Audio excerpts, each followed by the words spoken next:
Hello dear students, this is your doctor Sirajuddin again. तो बहुत सारे व्यूवर्स ने, बहुत सारे स्टूडेंट्स ने इस पर्टिकुलर चैप्टर के लिए रिक्वेस्ट किया था। So today I have come up with that particular lecture, the herbicides based on mode of action.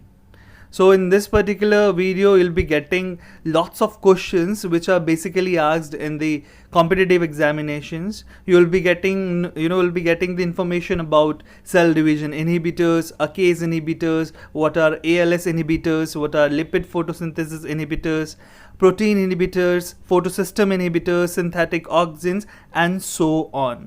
So without much ado, let us start this lecture for you all. So you see, this classification is basically based on the physiological and biochemical parameters.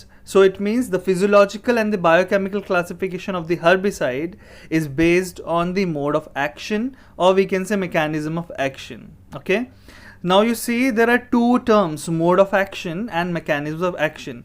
दोनों अलग अलग हैं या दोनों same हैं, ये अभी आपको पता चल जाएगा. ओके तो जब कभी भी आपसे फिजियोलॉजिकल या बायोकेमिकल क्लासिफिकेशन ऑफ हर्बिसाइड्स की बात करते हैं तो मतलब हम बात कर रहे हैं उनके मोड ऑफ एक्शन और उनके मैकेनिज्म ऑफ एक्शन के बेसिस पर. तो always remember according to HRAC. Now HRAC की जो आपको फुल फॉर्म है वो मैं नहीं बता रहा हूँ, because you need to tell me in the comment section what do you mean by HRAC. Okay, तो the herbicides based on their mode of action or mechanism of action, they have been categorized by HRAC into the following groups. So you see, majorly there are three groups: high risk herbicide, then medium risk herbicides, and low risk herbicides. And when I say risk, then what kind of risk we are talking about here? So risk for resistance development. It means जो group A and group B के herbicides होंगे, उनके साथ ये problem है कि उनका resistance जल्दी डेवलप हो जाएगा वीड्स में. That's why they are high risky herbicides for the resistance development. Medium risk herbicide herbicides for the resistant development में group C, D, E, F आते हैं आपके. और low risk herbicide for resistance development में आपके आते हैं GHI, KLM, NOP. ओके तो ये ग्रुप्स आपके हैं. तो इन्हीं ग्रुप्स को हमें डिटेल में पढ़ना है वन बाय वन, और थोड़ा सा कॉम्प्लेक्स आपको लगेगा, बट येस अगर आप थोड़ा ध्यान से पढ़ेंगे तो you will get to know. और आपको यहाँ पे येस एग्जाम्पल्स याद करने पड़ेंगे. तो हैव पेशेंस, टाइम लगता है. ऐसा नहीं है कि जो मैं आपको पढ़ा रहा हूँ तो मुझको भी एकदम याद हो जाता है. No, we also revise it. ठीक है, and then yes certainly we retain it. Okay, so before we move to the basic classification, first of all there is a need to sort out the difference between mode of action and mechanism of action.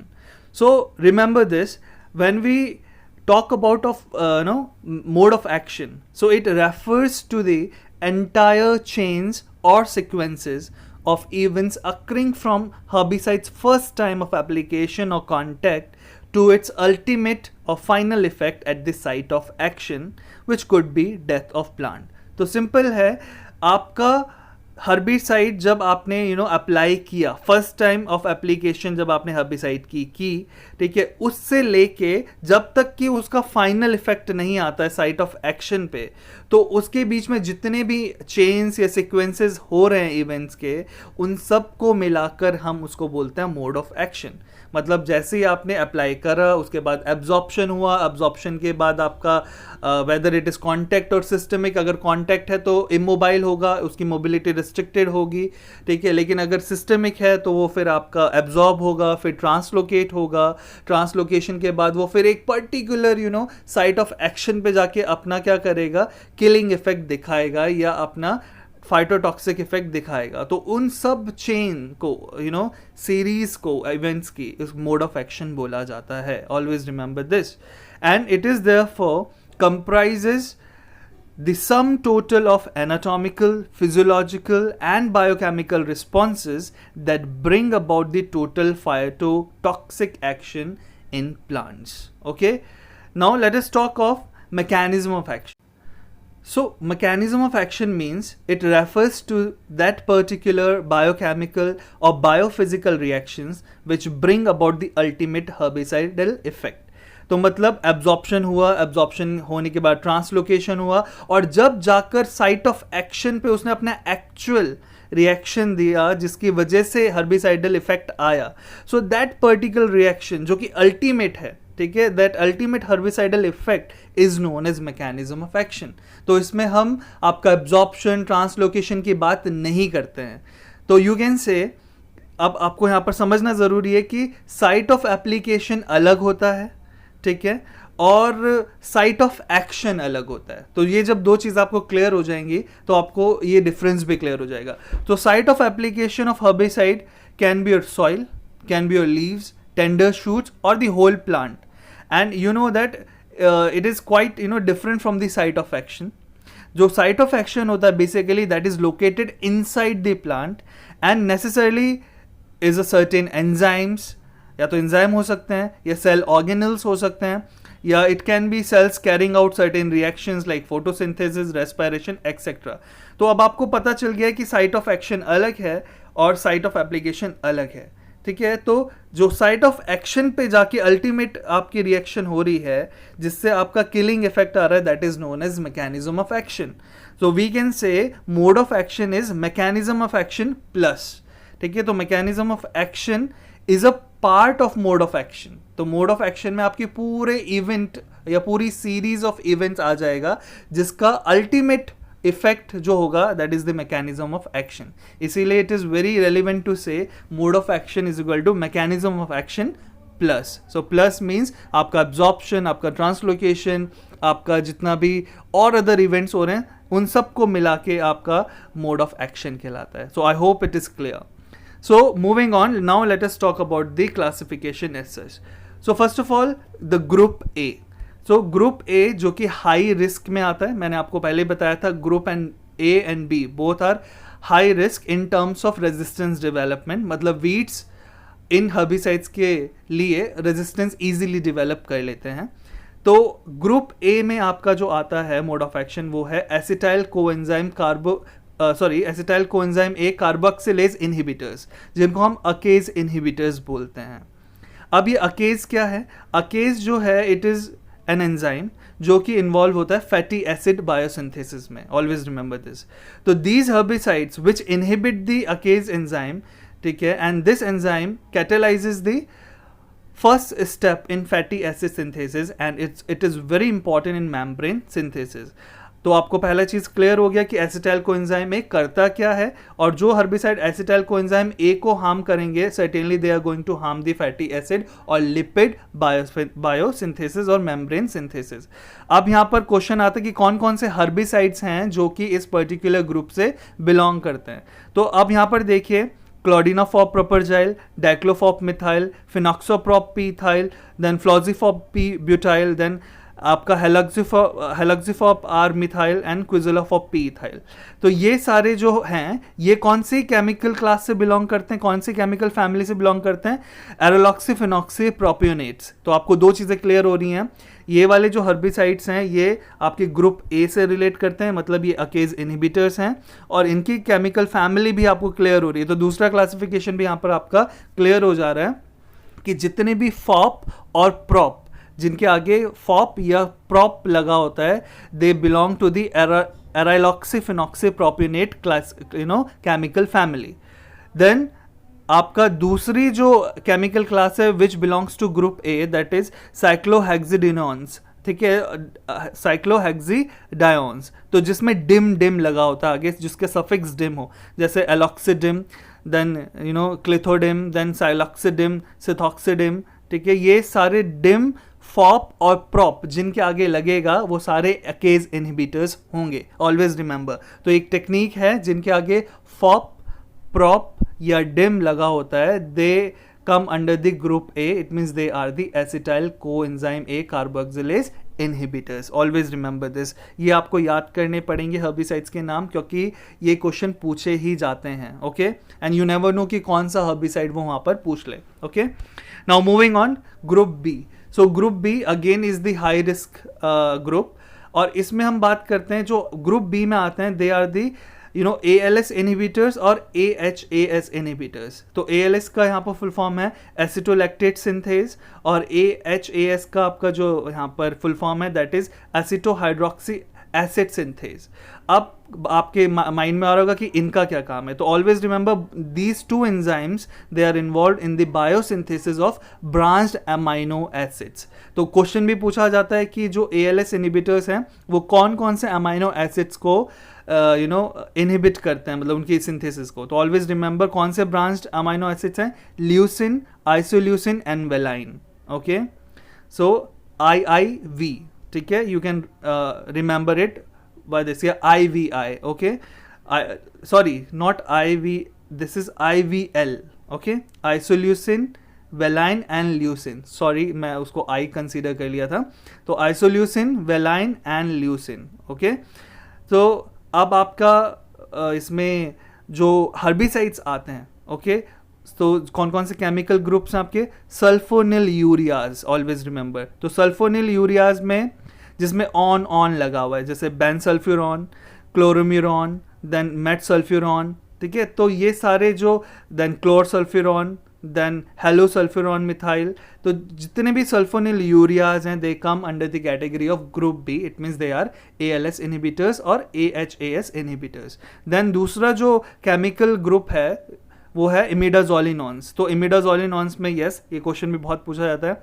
जिसमें most important herbicide जो बहुत common है, imazethapyr, then imazamox, then imazapyr and rest. Okay, they also come under this group B. Then we have triazolo pyrimidines. Okay, ये भी आपका chemical group है जो कि ग्रुप बी से बिलोंग करता है, जिसमें आपका क्लोरानसुलाम मिथाइल, डाइक्लोसुलाम, ठीक है, देन मेटोसुलाम, ये सारे इसमें आते हैं। Then yes, bispyribac and pyriminobac methyl. तो bispyribac it's very famous herbicide, जिसे नोमिनी गोल्ड के नाम से भी जाना जाता है। They come under which category, pyrimidinyl thiobenzoates. तो ये वाले भी आपका क्या करते हैं, इनका मोड ऑफ एक्शन और मैकेनिज्म ऑफ एक्शन क्या है, ALS इनहिबिटर्स में आते हैं। तो here you pause the video and note it down very carefully. Okay, तो यहाँ पर मैंने जैसे आपको बताया, आपको यहाँ पर बस ये याद रखना है कि ALS जो एंजाइम है it is involve in the branched chain amino acid, और इसे आप लाइव से याद करिए, LIV, live. Live means leucine, isoleucine and valine. Okay, live. Now moving on, we talk about group C। Okay, so here is group C। Group C में जो आपका है, they come under medium risk group, photosystem second inhibitors. Okay, तो जो group C है वो कौन से हैं, photosystem second inhibitors. So these herbicides basically inhibit the photosynthesis by binding to the D1 protein of photosystem second complex. तो ये herbicide photosynthesis को इनहिबिट कराते हैं, और कैसे कराते हैं, by binding themselves to the D1 protein of the photosystem second complex which is present in the chloroplast thylakoid membranes, and then these herbicides bind at this protein, blocks the electron transport and thereby stops the carbon dioxide fixation and production of energy needed for the plant growth. तो CO2 fixation अगर रुक जाएगी तो आपकी energy production भी रुक जाएगा। Although this photosystem second inhibitors they bind to the D1 protein, but the binding occurs at 3 different attachment sites। तो उन्हीं अटैचमेंट साइट्स के बेसिस पर हमने इनको सब कैटेगरीज में डिवाइड कर दिया है, C1, C2 एंड C3। ठीक है, तो आपको याद रखना है कि C1 में आपके आते हैं ज़्यादातर सारे के सारे ट्राइजीन्स, तो जिसमें आपका एट्राजिन, देन प्रोमेट्राइरिन, सिमाजिन, प्रोपेजिन, तो ये C1 ग्रुप में है। इसी तरह से ट्राइजिनॉन्स जिसमें हेक्साजिनॉन, आपका मेटामेट्रॉन, देन मेट्रीब्यूजिन, यस ये भी आपका C1 में आएगा। देन आपका यूरेसिल्स जो आपके केमिकल फैमिली है, जिसमें bromacil, lenacil, terbacil, they also come under C1। Then आपका पायराजोन एंड क्लोरिडाजोन जो कि कौन से केमिकल फैमिली से बिलोंग करते हैं, पायरिडाजिनॉन्स। ओके, एंड देन आपका लास्ट में फिनाइल कार्बामेट्स, तो ये सारे C1 से, तो it means all together they inhibit the what, photosystem second, but ये C1 होगा। ओके, देन C2 में आपका आएगा जो सेकेंड बाइंडिंग साइट है, अटैचमेंट साइट है, जिसमें आपके सारे फिनाइल यूरियाज फिनाइल यूरियाज आ रहे हैं, जिसमें आपका chlorotoluene, then chloroazuron, then diuron, isoprochuron, yes isoprochuron is famous one, the lyuron, ठीक है, ये सारे आपके C2 में आएंगे. एंड प्रोपेनिल जो कि एसिटामाइड्स और अमाइड्स ग्रुप से बिलोंग करता है, that is also that also come under the C2 category. And then C3 में आपके जितने भी नाइट्रिल्स और बेंजोनाइट्रिल्स हैं, जिसमें आपका ब्रोमोक्सिनिल और आइक्सोनिल. देन आपका बेंजोथायोडाइजोल्स जिसमें बेंटाजोन आएगा. और लास्ट में आपका फिनाइल पायरिडाइजिन्स ग्रुप है जिसमें पायरिडेट. तो ये सारे आपके फोटो सिस्टम सेकेंड इनहिबिटर्स में काउंट होते हैं. ओके तो आपको यहाँ पर याद कर लेना है कि कौन कौन से केमिकल ग्रुप्स और कौन कौन से हर्बिसाइड्स हैं जो कि इस पर्टिकुलर ग्रुप में आते हैं, कि वो मतलब फोटो सिस्टम सेकेंड इनहिबिटर्स हैं. तो बहुत सारे याद आपको नहीं करने हैं, जो फेमस हैं आपके, जैसे एट्राजिन, सिमाजिन जो सुने हुए हैं, मेट्रीब्यूजिन, ठीक है, देन आइसोप्रोचुरॉन, ये चीज़ें आपको सुनी हुई हैं तो you must know them. Okay then moving on, let us talk about group D. तो group D again is medium risk group. Then इसमें अभी तक हम बात कर रहे थे पहले फोटो सिस्टम सेकेंड की, अब ये होते हैं फोटो सिस्टम 1 इलेक्ट्रॉन डाइवर्टर्स. तो ये क्या करते हैं, फोटो सिस्टम 1 का जो इलेक्ट्रॉन्स है उसको डाइवर्ट करते हैं. तो it means they divert the useful reducing power, जो कि हम इलेक्ट्रॉन है यहाँ पे रिड्यूसिंग पावर. अदरवाइज अगर ये डाइवर्ट नहीं होता, this would have been utilize for the fixation of CO2 to glucose. Okay तो होता क्या है कि जैसे कि पैराक्वेट है आपका, डाइक्वेट है जिसमें क्वेट, तो ये सारे कौन सी केमिकल फैमिली में बिलोंग करते हैं, बायपायरिडिलियम्स. ओके बायपायरिडिलियम्स, एक क्वेश्चन भी बहुत बार आता है कि बायपायरिडिलियम्स में कौन कौन से हर्बिसाइड आते हैं. तो contact herbicide paraquat, diquat, then cyperquat. Okay quat से आपको याद रखना है. तो ये सारे फोटो सिस्टम 1 इलेक्ट्रॉन डाइवर्टर्स हैं. ठीक है तो करता क्या है, जैसे पैराक्वेट का हम एग्जांपल लेते हैं. तो parakeet ions they form free radicals after absorbing the electron. तो जब पैराक्वेट आयंस क्या करेंगे, इलेक्ट्रॉन को क्या करेंगे, एब्जॉर्ब करेंगे, they form the free radical. And during its auto oxidation, अब जब इसका ऑटो ऑक्सीडेशन होगा टू द पैराक्वेट आयंस, ठीक है, they form parakeet radical and it produces H2O2, hydrogen peroxide वहाँ पर प्रोड्यूस होगा, या फिर सुपर ऑक्साइड आयंस बनेंगे जो कि अल्टीमेट टॉक्सिसिटी कॉज करेंगे आपके सेल्स को. ठीक है तो आपको यहाँ पे ये याद रखना है कि bipyridyliums, paraquat, diquat, cyperquat, these are the photo system 1 electron diverters come under the group of group D. Okay then group E. So group E में आपका PPO इनहिबिटर्स होते हैं. तो PPO का मतलब क्या है, प्रोटो पोरफायरिनोजन ऑक्सीडेज. ओके तो अब ये क्या होता है कि जो PPO है ये एक एंजाइम है जो कि बेसिकली आपके क्लोरोप्लास्ट सेल में पाया जाता है. And it oxidises PPG9, that is proto porphyrinogen 9 to produce what, proto porphyrin 9. अब अगेन यू रिमेंबर दिस, जो ये PP9 है, that is protoporphyrin 9, it is very important. Why? Because it is the precursor molecule of chlorophyll and heme pigment. Okay? तो आपने देखा भी होगा chlorophyll में आपका पोरफायरिन रिंग होता है. ठीक है तो इसीलिए अगर PPO एंजाइम इनहिबिट हो जाएगा तो आपके क्लोरोफिल फॉर्मेशन में और हेम पिगमेंट फॉर्मेशन में क्या होएगा, रुकावट आ जाएगी. So in this group E we have diphenyl ethers. तो जितने भी केमिकल फैमिली डाइफिनाइल ईथर से बिलोंग करते हैं, जिसमें आपका एसीफ्लोरोफेन सोडियम, देन लैक्टोफेन और ऑक्सीफ्लोरोफेन, यस ऑक्सीफ्लोरोफेन या नाइट्रोफेन ये पूछा जाता है, they belong to this category. Then आपका एनफिनाइल थैलामाइड्स जो आपका केमिकल फैमिली है वो भी इसी से बिलोंग करती है. देन अगर हम बात करें थायोडाइजोल्स की, तो thiadiazole chemical family they also come under the category of group E. Then इसी तरह से ऑक्साडाइजोल्स जिसमें ऑक्साडाइजिन आपका हर्बिसाइड है. और यस अब जो यहाँ पर आपको मेन स्ट्रेस देना है, कार्फेंट्राजोन एंड सल्फेंट्राजोन, ये दोनों ही हर्बिसाइड आपके ट्राइएजोलिनोन्स केमिकल ग्रुप से बिलोंग करते हैं और इनका भी क्या काम है, PPO इनहिबिटर्स का काम है. So always remember this. Okay then moving on, let us talk about group F. तो group F again it is medium risk. So ये जो ग्रुप एफ है they are the carotenoid biosynthesis inhibitors. तो ये carotenes जो होते हैं आपके पिगमेंट्स क्लोरोफिल के अलावा, ठीक है, जिन्हें हम एसेसरी पिगमेंट्स भी बोलते हैं, उनकी बायोसिंथेसिस को इनहिबिट करते हैं, इसीलिए इनको ब्लीचिंग हर्बिसाइड्स भी बोला जाता है।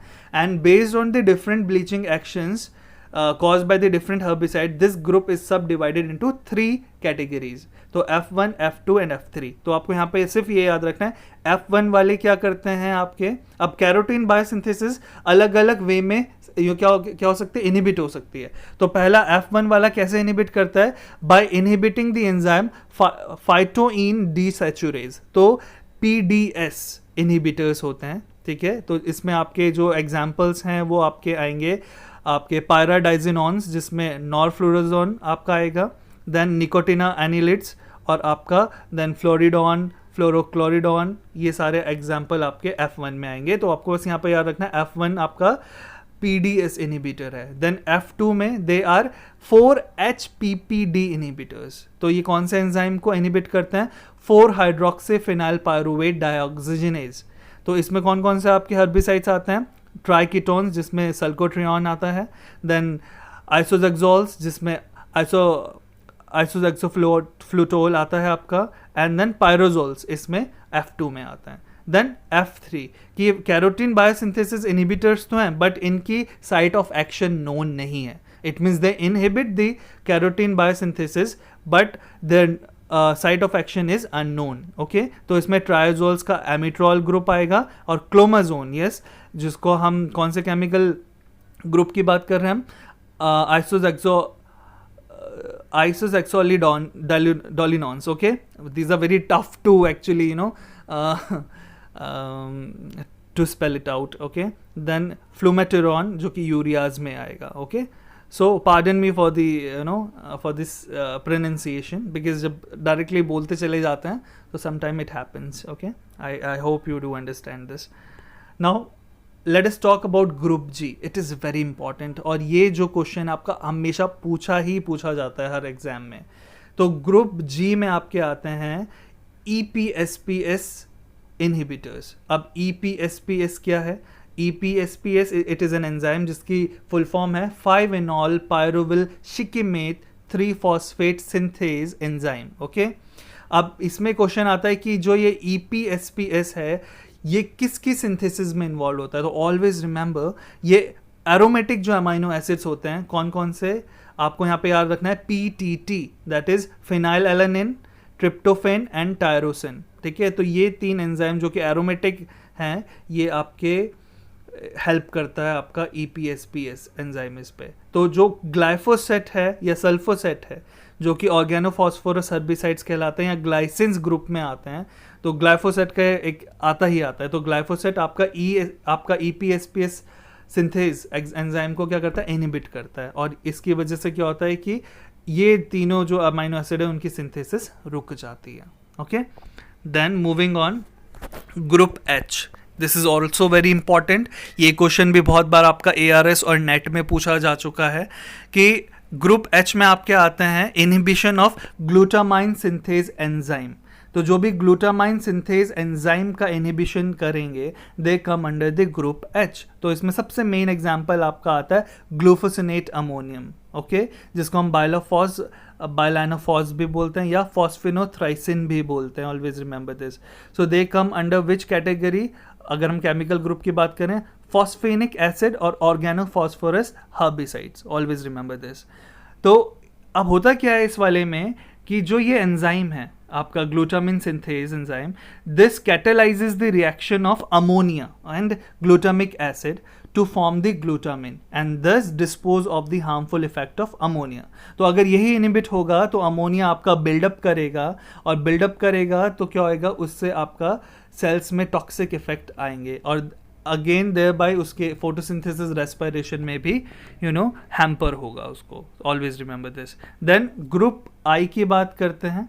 जो कि लो रिस्क में आता है आपका। तो दीज आर DHP इनिबिटर्स। तो DHP यहाँ पे डाईहाइड्रोटेरोएट सिंथेज, और ऑलवेज रिमेंबर जो ये DHP है ये एंजाइम किस चीज़ के लिए रिक्वायर्ड होता है, this is required for folate synthesis. और इसमें आपका एक ही अभी तक हर्बिसाइड है एसुलाम, जो कि कार्बामेट केमिकल ग्रुप से बिलोंग करता है, that come under this category. Now moving on, group K. तो ग्रुप के में आपके आते हैं cell division inhibitors, and now this cell division inhibitors further divided into 3 subgroups K1, K2 and K3। तो K1 में आते हैं आपके जो माइक्रोट्यूब्यूल असेंबली इनिबिटर्स होते हैं। तो चलिए पहले थोड़ा सा माइक्रोट्यूब्यूल असेंबली इनिबिटर्स के बारे में पढ़ते हैं। होता क्या है, during mitosis in the metaphase, you know this. तो माइटोसिस में मेटाफेज के टाइम पर जो स्पिंडल स्ट्रक्चर्स होते हैं, they attach one of the 2 chromatids of a chromosome and draw them to the either of the poles, and these spindles are composed of filamentous protein called microtubulins। तो ये जो spindles होते हैं यही किसके बने होते हैं, microtubulin। तो जो herbicides which are sensitive plants, they bind to that tubulin in the cytoplasm and further growth of the microtubules ceases and eventually complete loss of microtubules। तो उन्हीं को हम microtubule assembly inhibitors बोलते हैं।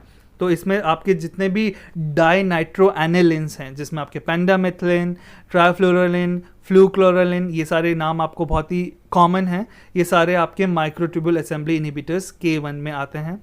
देन आपका फॉस्फोरोएमिडेट्स, then आपका पायरिडाइजाइंस, then आपका benzoic acids, ये सारे ग्रुप किससे बिलोंग करते हैं, K1, मतलब माइक्रोट्यूब्यूल असेंबली इनिबिटर्स। देन बात करते हैं K2 की। दो K2 they come under the category of mitosis inhibitors. तो ऐसे हर्बिसाइड्स क्या करते हैं, they block the mitosis in the primary meristem as such. ठीक है, तो जो कार्बामेट्स हैं इसमें कौन कौन से, आपका chlorpropham and propham, they come under this, and cinmethylin जो कि आपका बेंजाइल ईथर्स में आता है, it also come under K2। Then cell division inhibitors में आपके, और जो कि आपके सेल डिवीजन इनिबिटर्स में आते हैं K3, जितने भी क्लोर वाले हैं, एसिटाक्लोर, एलाक्लोर, बीटाक्लोर, मेटालोक्लोर, तो ये सारे क्लोर एसेटामाइड और एनिलिड्स ग्रुप से बिलोंग करते हैं आपके केमिकल ग्रुप से, ये आपका याद रखना है। एंड देन कार्बामेट्स में आपका कार्बेटामाइड, देन आपका एमाइड्स और एसिटामाइड्स में नेप्रोफामाइड और डाइफिनामाइड, इसी तरह से बेंजामाइड्स और आपका ऑक्सीएसिटामाइड्स, ये सारे K3 ग्रुप में आते हैं। I know it is a bit difficult to memorize, but आपको जो मेन है वो तो कम से कम आपको याद रखने ही पड़ेंगे। Then let us talk about group L, M, N, O। Okay, तो all these groups are low risk in terms of resistant development. तो L ग्रुप में आते हैं आपके सेल वॉल सिंथेसिस इनिबिटर, जिनको हम सेल्यूलोज सिंथेसिस इनिबिटर्स भी बोलते हैं। तो विदाउट मच एड्यू हम सिर्फ आपके यहाँ पे बताएंगे कौन कौन से ग्रुप्स इसमें आते हैं। नाइट्रल्स और बेंजोनाइट्रल्स का डाइक्लोबेनिल, देन आपका आइसोएक्साबेन बेंजामाइड्स का, और आपका क्लोरिटामाइड जो कि ऑक्सी एसिडामाइड के अंडर आता है, that come under the group L। Then group M जो कि अनकपलर्स बोलते हैं, जिन्हें मेम्ब्रेन डिसरप्टर भी बोला जाता है। तो इसमें डीनॉग, डाइनोसेब और डाइनाइट्रोप जो कि डाइनाइट्रोफिनॉल्स के अंडर आते हैं।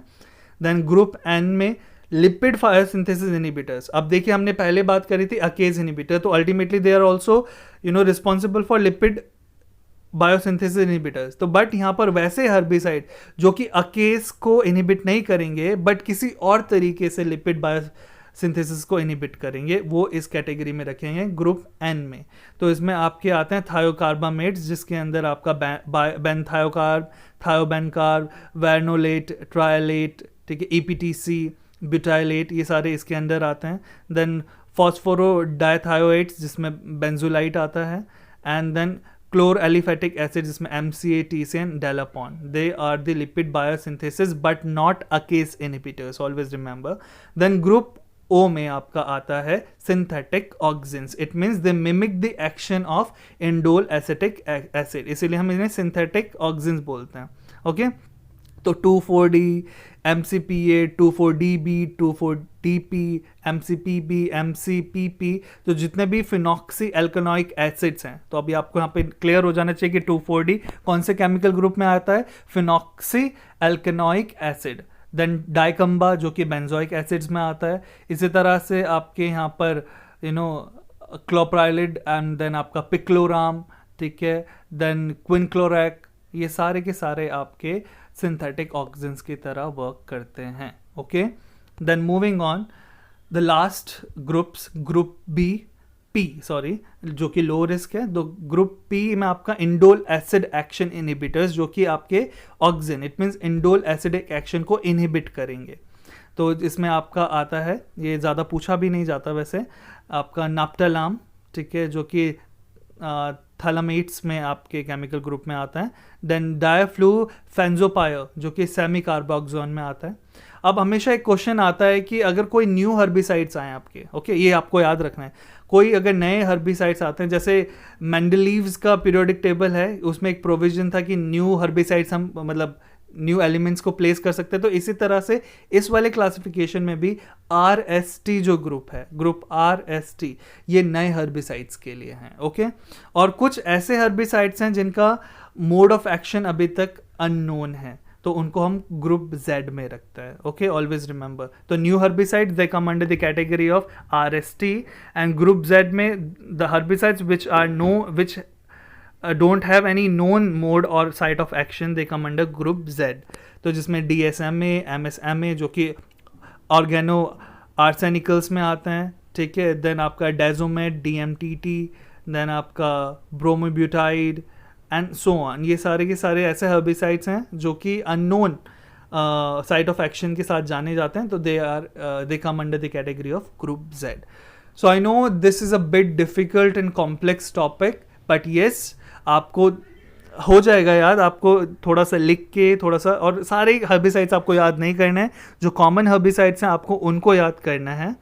सो I hope this is very useful for the students, क्योंकि ये जो टॉपिक है जनरली इट टेक्स टाइम. तो मैंने ये एक लेक्चर में कवर अप करने की कोशिश की है, लेकिन मेन चीज़ ये है कि मैं कितना भी पढ़ा दूं आपको, जब तक कि आप खुद से पढ़ेंगे नहीं, कॉम्प्रिहेंड नहीं करेंगे, रिटेन नहीं करेंगे, सर्टेनली आपकी हेल्प नहीं हो पाएगी. तो first of all you need to help your self.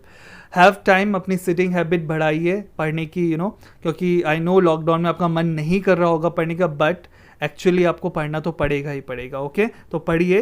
And if you have like the lecture, do like, share and comment.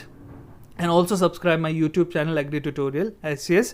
Do not forget to press the bell icon to get the regular updates. So this is all for the day. Stay healthy, stay with your family. Thank you very much, class.